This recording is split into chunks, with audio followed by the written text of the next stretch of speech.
দেশে নৈরাজ্য সৃষ্টি করতে আওয়ামী লীগের দোসররা খুনের খেলায় মেতে উঠেছে বলে অভিযোগ করেছেন বিএনপি মহাসচিব মির্জা ফখরুল ইসলাম আলমগীর।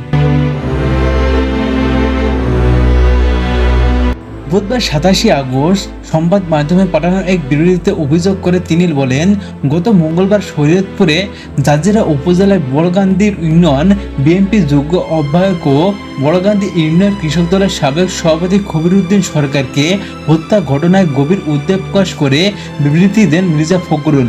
তিনি বলেন, ছাত্র জনতার আন্দোলন আওয়ামী লীগের ফ্যাসিস্ট সরকারের পতন হলেও দেশে এখনো নৈরাজ্য সৃষ্টির পায়তারা লিপ্ত রয়েছেন তাদের দোসররা।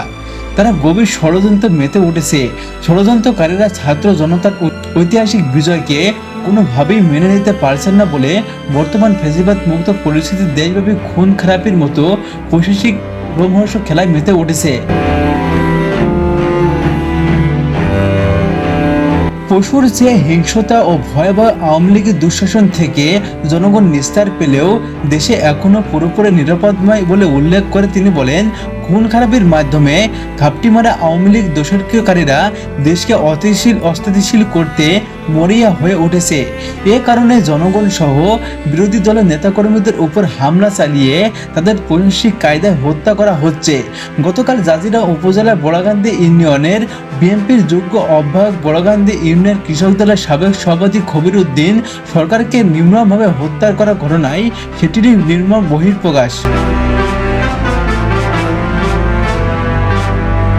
সন্ত্রাসীদের কঠোর হস্তে দমন আহ্বান জানিয়ে বিএনপির মহাসচিব বলেন, এর কোনো বিকল্প নেই। সন্ত্রাসীদের দমনে অন্তর্বর্তী সরকারকে কঠোরপন্থী অবলম্বন করতে হবে, নইলে সন্ত্রাসীদের দাপটে দেশ আবারও অস্থিতিশীল হয়ে উঠতে পারে। তাই হামলা ও রক্তাক্ত পথ অনুসরণ করে ষড়যন্ত্রকারীরা যাতে ফায়দা লুটতে না পারে সেজন্য দলমত নির্বিশেষে সবাইকে সজাগ থাকতে হবে। তাহলে দেশ প্রকৃতি গণতন্ত্র সুশাসন ও মানুষের জনমালের নিরাপত্তা নিশ্চিত হবে। বিবৃতিতে খবিরউদ্দিন সরকারকে হত্যাকারী দূষণকারীদের অবিলম্বে গ্রেপ্তার ও দৃষ্টান্তমূলক শাস্তির জোর আহ্বান জানান মির্জা ফখরুল।